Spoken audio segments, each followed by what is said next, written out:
अस्सलाम वालेकुम स्टूडेंट्स, मेरा नाम है फ्रीहा खान और आप देख रहे हैं लर्न इंग्लिश विद रोशनी। तो आज का जो एडिटोरियल है उसका टाइटल है सर्चिंग नंबर्स। अब ये क्या एडिटोरियल है, सबसे पहले इस टाइटल को ब्रेक करते हैं, इसके मीनिंग को समझने की कोशिश करते हैं।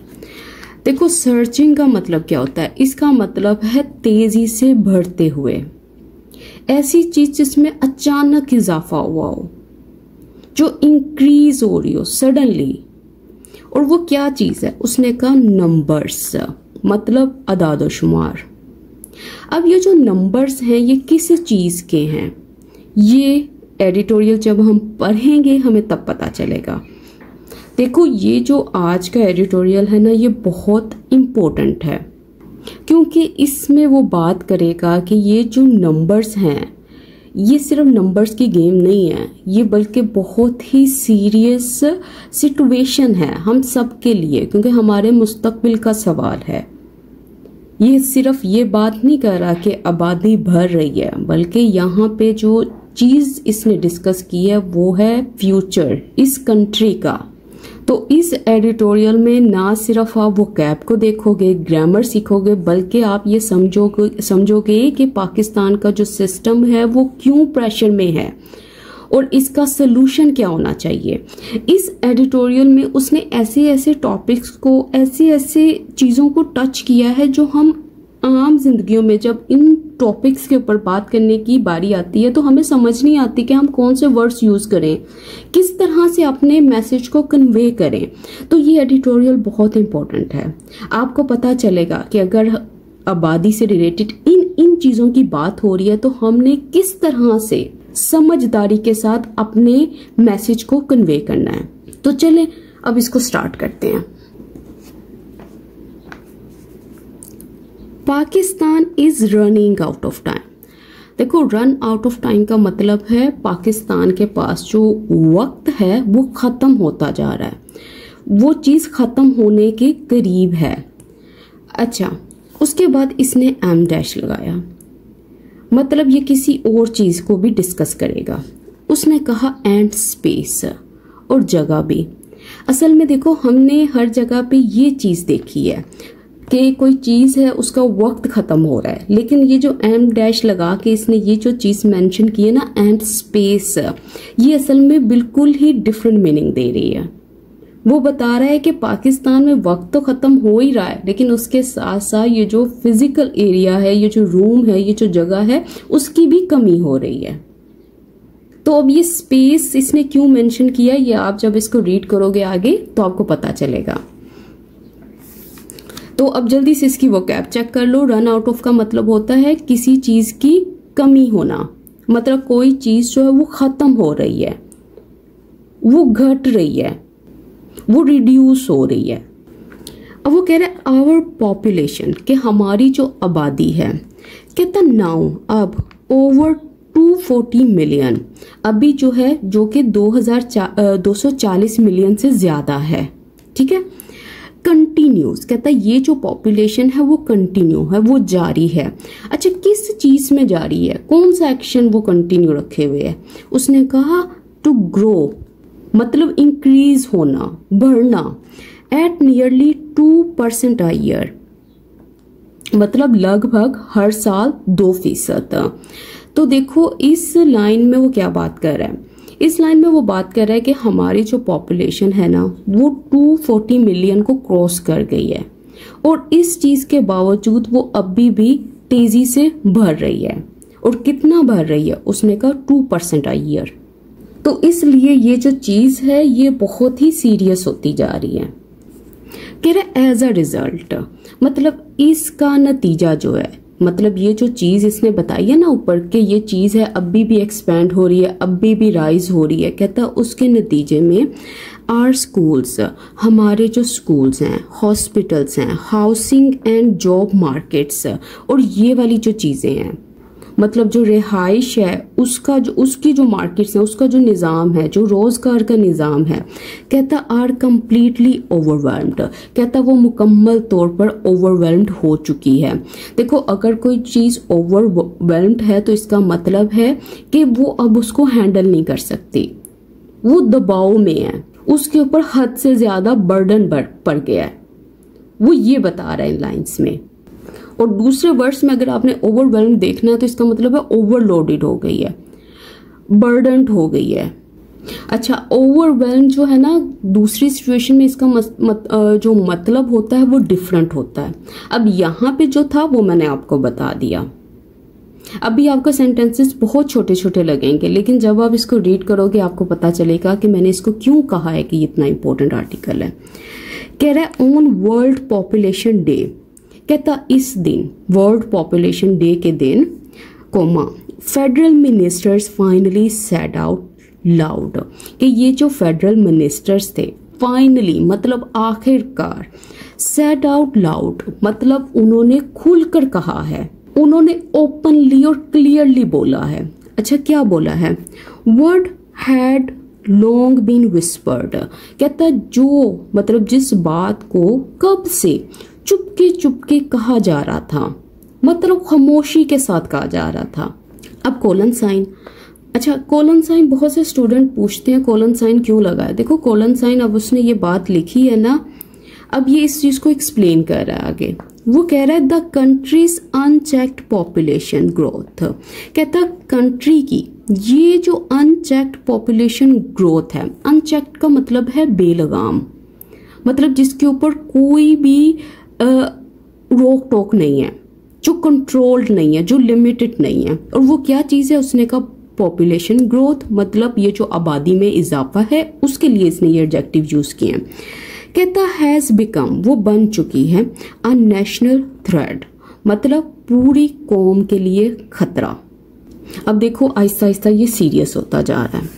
अब इसने इसमें क्या बात की है? उसने कहा ये जो पॉपुलेशन डे था ना, इसमें फेडरल मिनिस्टर्स ने आखिरकार खुलकर कहा है, जिसको खामोशी से कहा जाता था, जिसको विस्पर्ड किया जाता था। अच्छा, क्या कि जो कंट्री की बेलगाम, जो लगाम के बगैर है, जो कंट्रोल नहीं है, जो लिमिटेड नहीं है, वो वाली जो पॉपुलेशन ग्रोथ है वो बन चुकी है कौमी खतरा, मतलब तमाम कंट्री के लिए वो एक खतरा बन चुकी है। अच्छा, अनचेक्ड को देख लीजिएगा। देखो इसके लिए ना डिफरेंट वर्ड्स यूज हो सकते हैं, जैसे अनकंट्रोल्ड भी यूज हो सकता है, अनरेगुलेटेड भी यूज हो सकता है। ठीक है, मतलब ऐसी चीज जो बगैर कानून के है, जहां कोई रूल्स नहीं है। अनरिस्ट्रेंड भी आप यूज कर सकते हो यहाँ पे।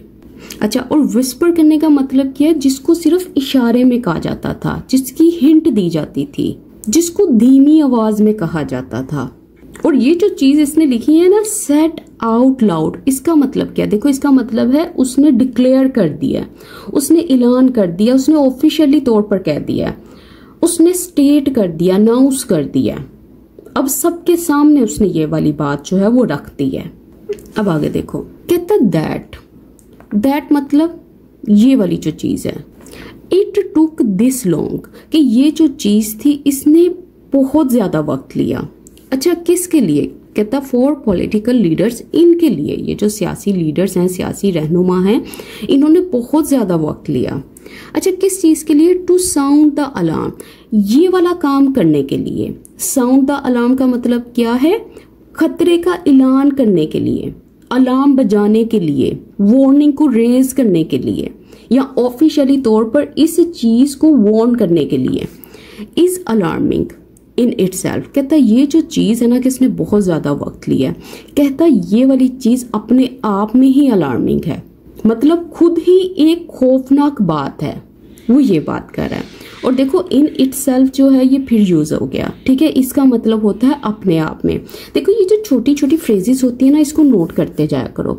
जब हम ट्रांसलेशन करते हैं ना, जैसे हमने कल की थी, उर्दू से इंग्लिश में ट्रांसलेशन की थी, तो तब जब इस तरह की फ्रेजेस आती है ना उर्दू में, जैसे अपने आप में, तब हमें पता नहीं चलता कि अब इसमें हमने क्या करना है, क्या लगाना है। तो इन चीजों को गौर से देखा करो, इन ट्रांसलेशन का मकसद बहुत डीप है।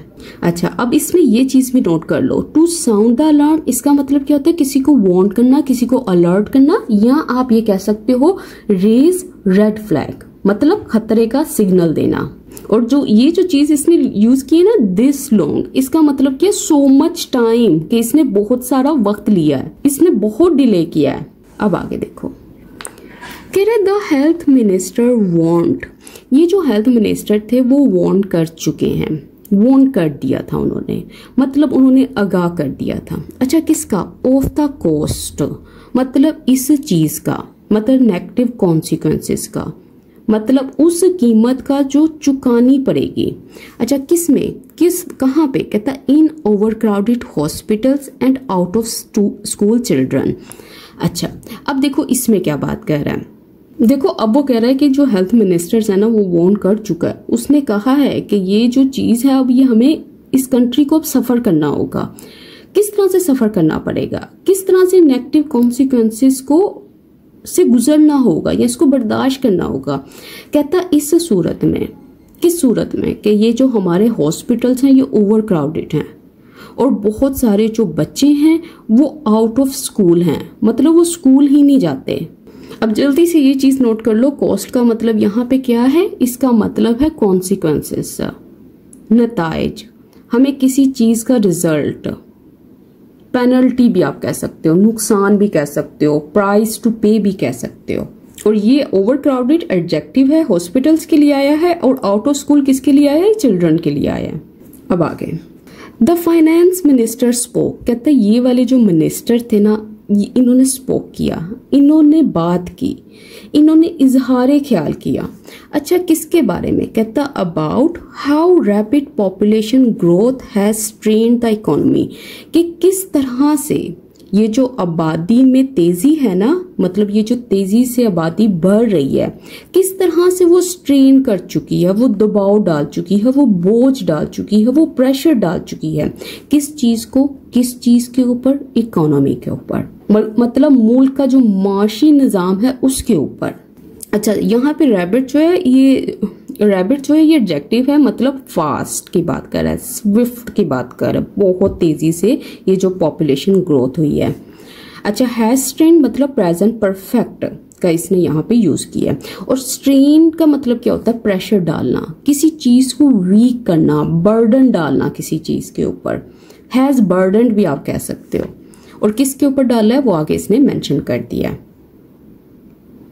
अच्छा और ये जो चीज है ना स्पोक अबाउट, इसका मतलब होता है किसी चीज को डिस्कस करना, किसी चीज को एड्रेस करना, किसी चीज को हाईलाइट करना।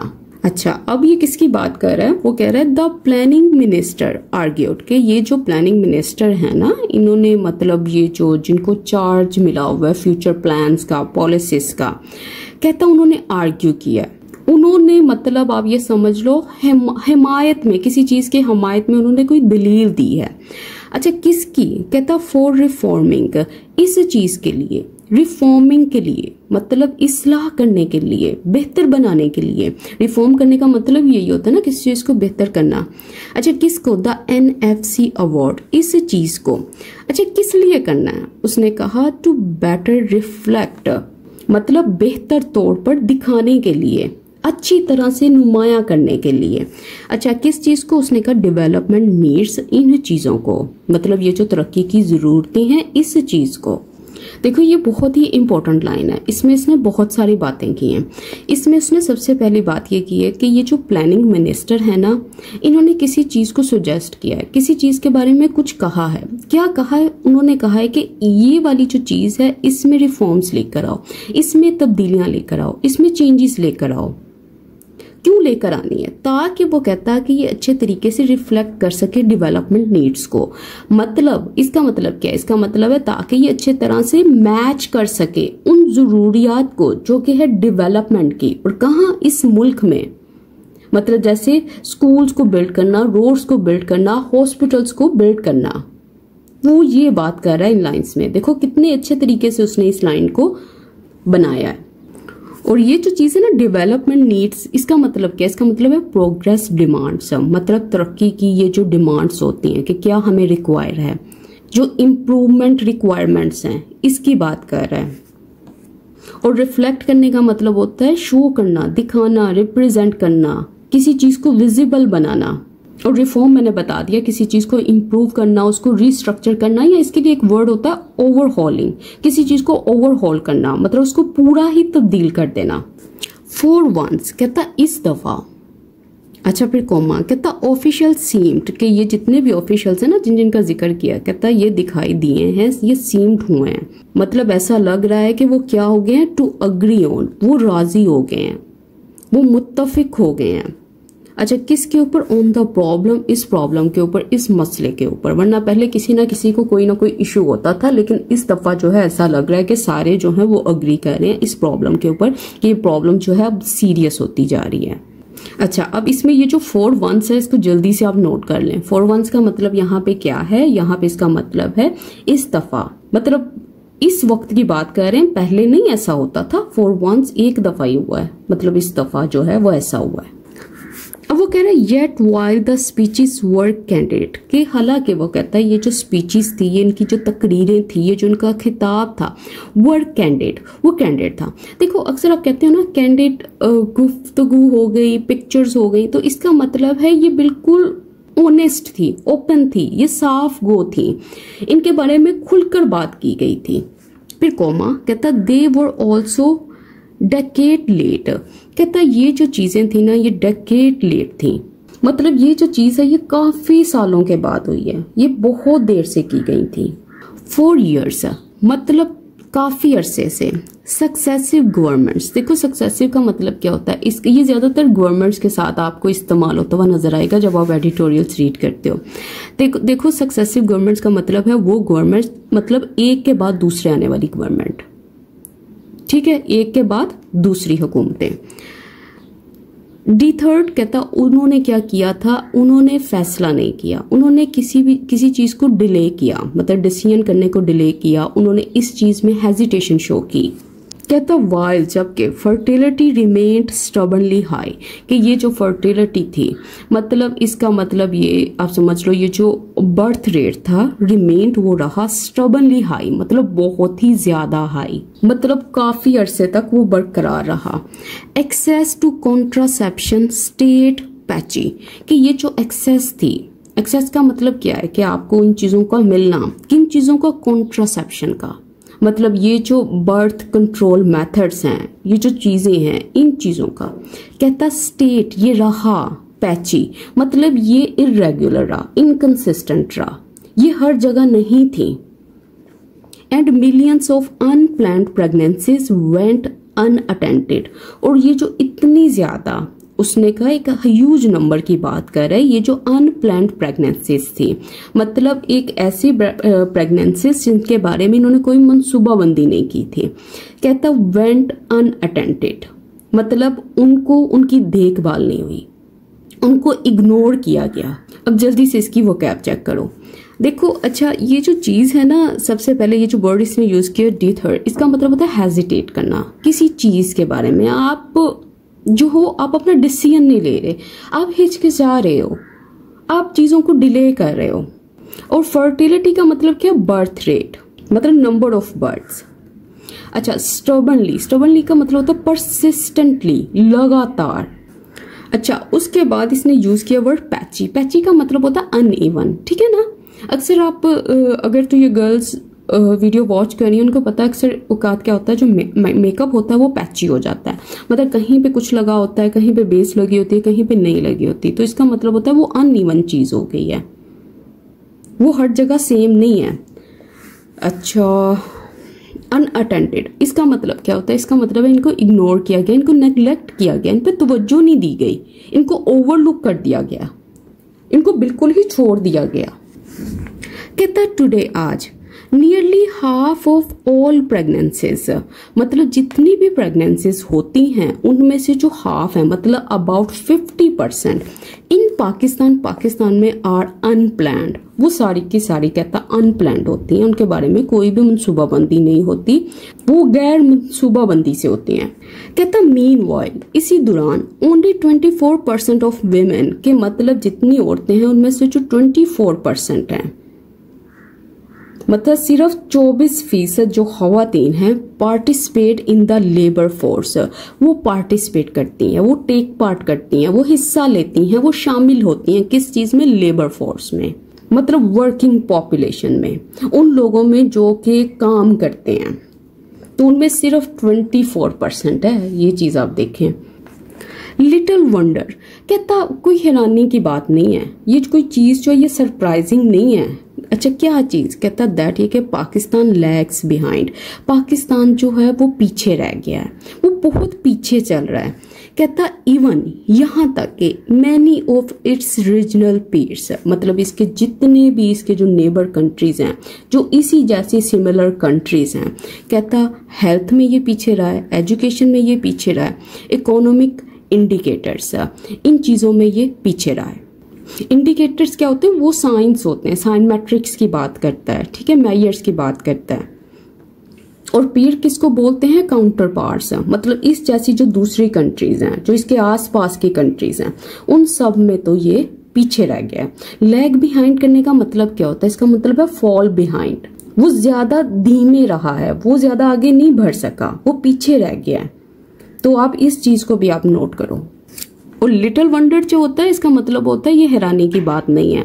इन फ्रेजेस को आप नोट कर लिया करो, इसको आप कम्युनिकेशन में भी ऐड कर सकते हो। इसके ऊपर मैं एक वीडियो जो है वो बनाने वाली हूँ, जिसमें मैं आपको बताऊंगी कि किस तरह से आप एडिटोरियल के अंदर से इस तरह की फ्रेजेस को निकालकर अपनी कम्युनिकेशन में इंक्लूड कर सकते हो या अपनी कम्युनिकेशन को बेहतर बना सकते हो। अब आगे चलो।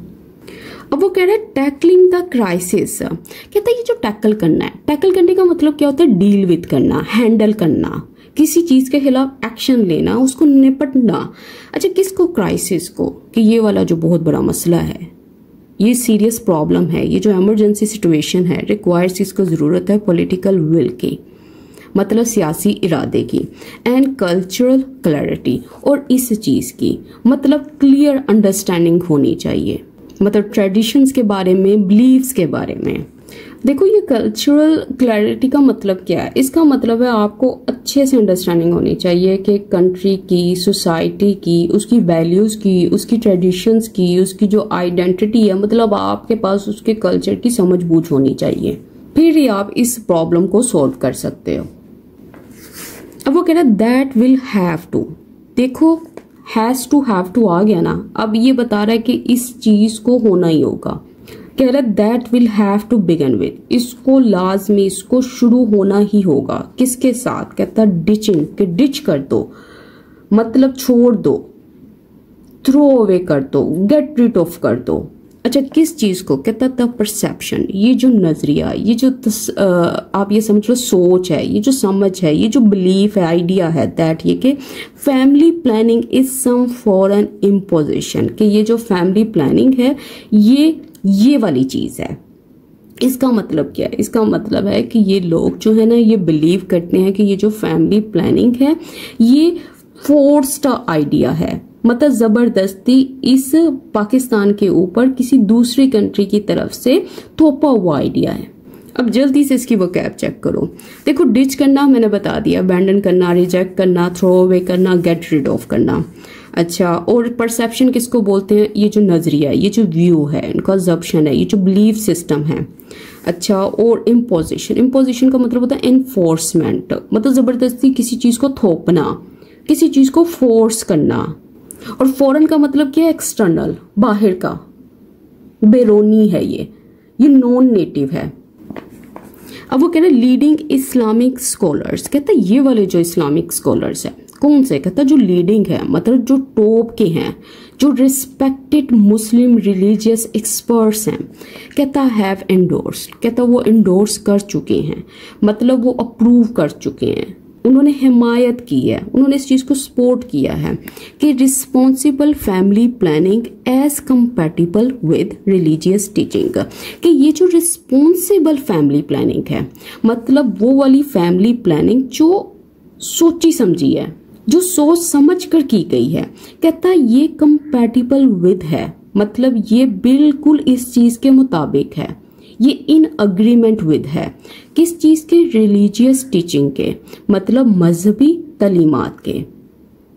तो अब देखो इस तरह से उसने बात की ना ऊपर के, आपको पता होना चाहिए कंट्री के बारे में कि इनका बिलीफ सिस्टम क्या है, इनकी ये किस तरह से वर्क करती हैं, इनका कल्चर क्या है, तो इसलिए उन्होंने इनकी एग्जाम्पल दी है। देखो ये बातें जो होती है ना, ये जो टॉपिक है ये बहुत सेंसिटिव टॉपिक है, जब आप इसके बारे में बात करने लगते हो आपको बिल्कुल नहीं पता चलता इसमें किस तरह से मैं ये वाली बात कहूँ। अब ये चीजें आपके सामने हैं, वो किस तरह से इन चीजों को कह रहे हैं और कितने अच्छे वे से कह रहे हैं। अच्छा, अब जल्दी से नोट कर लो, इंडोर्स करने का मतलब होता है किसी चीज को सपोर्ट करना, अप्रूव करना, किसी चीज को बैक करना। हमने बैक वर्ब भी देखी थी, इसका मतलब होता है किसी चीज को सपोर्ट करना। अच्छा, कंपैटिबल, अगर कोई चीज कंपैटिबल है ना तो इसका मतलब वो बिल्कुल मुताबिक है किसी चीज के, वो इन अग्रीमेंट है, वो अलाइन करती है। अच्छा, और उसके बाद ये जो इसने यूज किया ना रिस्पॉन्सिबल फैमिली प्लानिंग, देखो ये जो रिस्पॉन्सिबल वर्ड है इसका मतलब है थॉटफुल, मतलब सोच समझ कर, केयरफुल, अक्लमंदी से की हुई। अब वो कह रहा है इट इज टाइम, कहता है ये वक्त आ गया, अब वक्त आ गया। This was made common knowledge, कि इसे बना दिया जाए आम मालूमात, ऐसी बात जो हर किसी को पता हो। देखो ये जो इसने यूज किया ना, it is time this was made common knowledge, इसमें ये सब्जेक्ट होता है और ये जो V2 लगा होता है। देखो ये टेंस नहीं होता, पहली बात बता दूं, ये मूड होता है, ठीक है। और ये जो इट इज टाइम होता है ना, इट इज टाइम हो गया, इट इज हाई टाइम हो गया, इट इज अबाउट टाइम हो गया, इन सब का मतलब क्या होता है कि ये चीज हो जानी चाहिए थी लेकिन अभी तक नहीं हुई, ठीक है। अब इसमें ये जो इट इज टाइम होता है ना, ये सुजेशन बताता है, ये बताता है कि वक्त हो गया कि ये जो चीज है ये हो जानी चाहिए। लेकिन जो इट इज हाई टाइम है ना, तो इसमें आप ये समझ लो कि थोड़ी सी आपकी फ्रस्ट्रेशन भी आ जाती है, आपको गुस्सा भी आ जाता है, आप चाहते हो कि ये काम जो है हो जाना चाहिए था, अभी तक नहीं हुआ, उसमें हाई टाइम लगा लेते हो। और ये जो अबाउट टाइम होता है ना, इसका मतलब है आप ये कह रहे हो कि हम इस काम को करने में ना हमें देर हो गई, ये काम पहले ही हो जाना चाहिए था, तो वो होता है इट इज अबाउट टाइम। तो ये थोड़ा सा डिफरेंस होता है इनमें, तो इन चीजों को देख लीजिएगा, लेकिन इन स्ट्रक्चर को अपनी राइटिंग में जरूर यूज किया करें। और ये जो इसने यूज किया ना कॉमन नॉलेज, इसका मतलब क्या, देखो कॉमन नॉलेज का मतलब है ये पब्लिक फैक्ट होना चाहिए, वेल नोन ट्रूथ होना चाहिए, हर चीज को ये चीज पता होनी चाहिए। अब वो कह रहे there are also practical steps, कहता है कुछ प्रैक्टिकल स्टेप्स भी हैं, मतलब कुछ अमली इकदामात भी हैं। अच्छा, कौन से स्टेप्स, उसने कहा दैट मस्ट बी टेकन, मतलब जो उठाए जाना लाजमी है, मतलब ये ऐसे कदम है जो लाजमी लेने होंगे। मस्ट बी टेकन मॉडल का पैसिव स्ट्रक्चर बना हुआ है।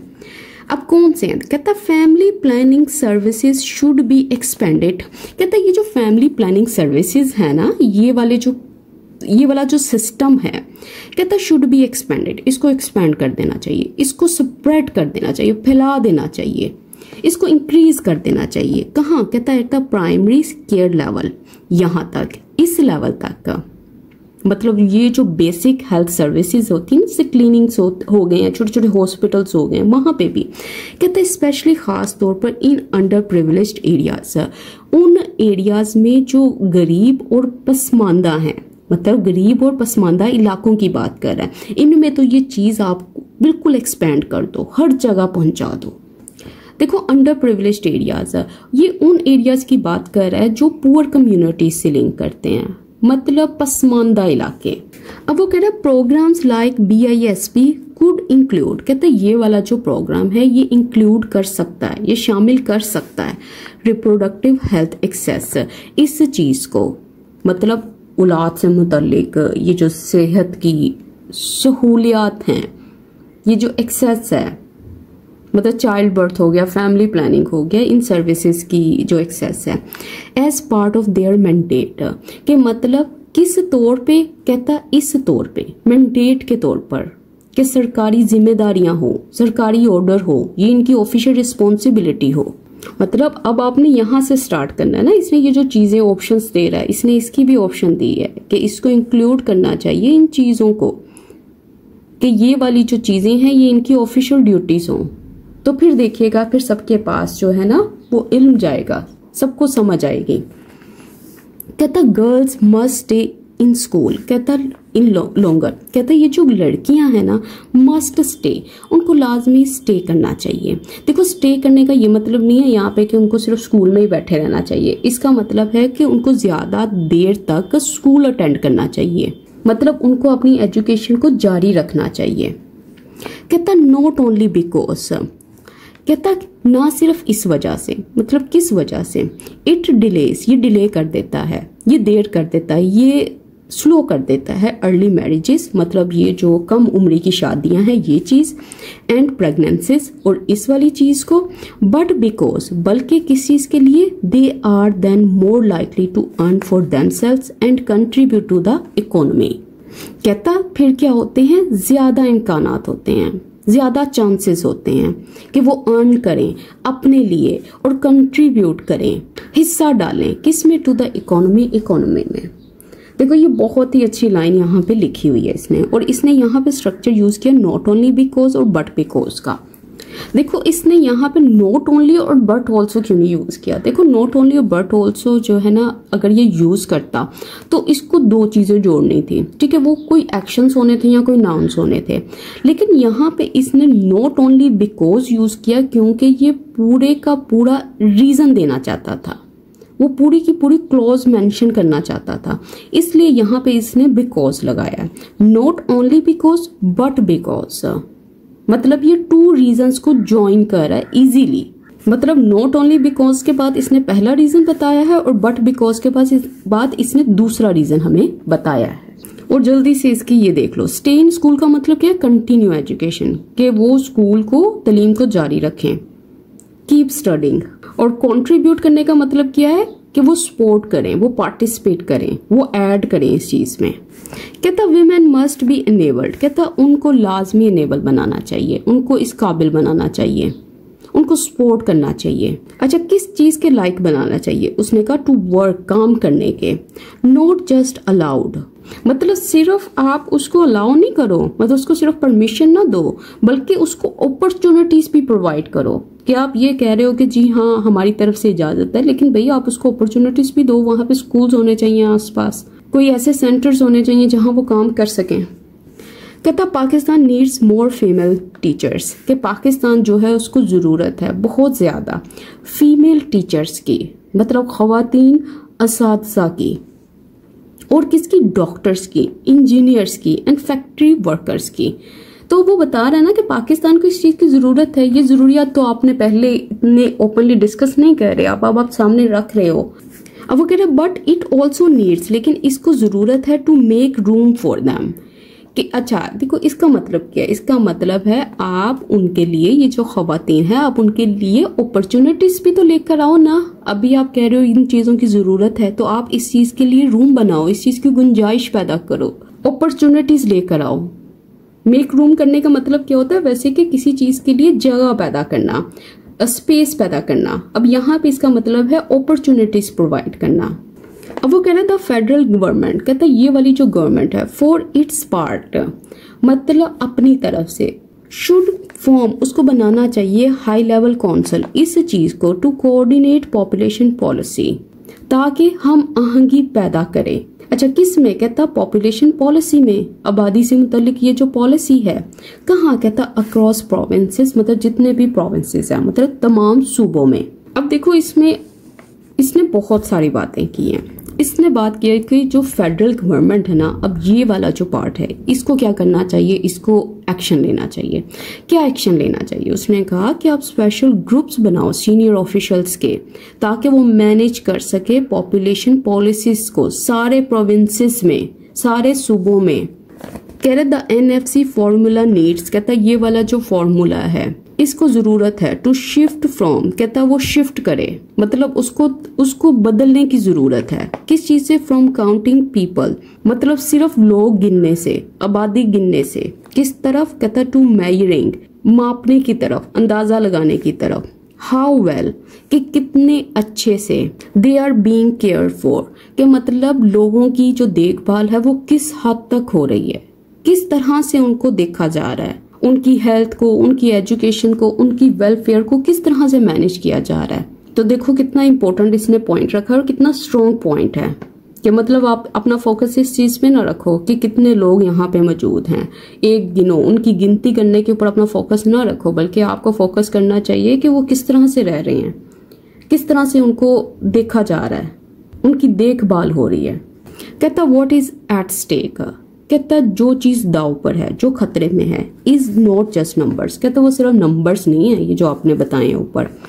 अब एम डैश, अब ये वजाहत करेगा कि क्या बात कहना चाह रहा है। कहता it is the quality of our future, कहता ये बात है मियार की, और किसकी? कहता आने वाले वक्त की, हमारे फ्यूचर की, उसके मयार की बात है, उसके स्टैंडर्ड की बात है, उसकी कंडीशन की बात है कि आगे कंडीशन क्या बन रही है। अब आपके सामने ये ना, ये जो सारी चीजें इसने रखी हैं कि आबादी बढ़ती जा रही है, औरतें जो हैं उनका सिस्टम इसने बताया है, और हम लोग जो हमारे जो स्कूल्स हैं, जो हॉस्पिटल्स हैं, वो ओवरबर्डन्ड हैं। तो वो आगे जाके आप देखो, वो फिर यही तो उसने बात की है क्वालिटी की, हमारे फ्यूचर की। अच्छा, इसके साथ ही आज का एडिटोरियल कंप्लीट होता है, लेकिन ये जो टास्क मैं लेके आई हूँ आप लोगों के लिए, जो राइटिंग का है, ठीक है। अब इसमें क्या करना है, आपने इस क्वेश्चन का आंसर देना है 3 to 4 लाइंस में। मैं चाहती हूँ कि हर पर्सन जिसने ये वीडियो वॉच की है, चाहे आपको समझ आई है नहीं आई है, जितनी भी समझ आई है, आपने इस सवाल का जवाब देना है। Why is Pakistan fast growing population a problem? ये आप सबको पता होना चाहिए। 3 to 4 लाइंस में अपना आंसर लिखें और कमेंट सेक्शन में डालें, मैं सबका आंसर चेक करूंगी। तो इसके साथ ही आज की क्लास कंप्लीट होती है। स्टूडेंट्स, मैंने हेडलाइंस कैसे रीड करते हैं डॉन न्यूज़पेपर की, इसके ऊपर मैंने एक वीडियो डाली थी, एक क्लास की है, बहुत कम स्टूडेंट्स ने उसको वॉच किया। अगर आपने नहीं वॉच किया उसको जाके वॉच करें। और इसके अलावा मैंने ट्रांसलेशन के ऊपर भी एक वीडियो डाली है। तो इसके साथ ही मुझे इजाजत दें, कमेंट सेक्शन में अपना फीडबैक देना मत भूलिएगा। अल्लाह हाफिज।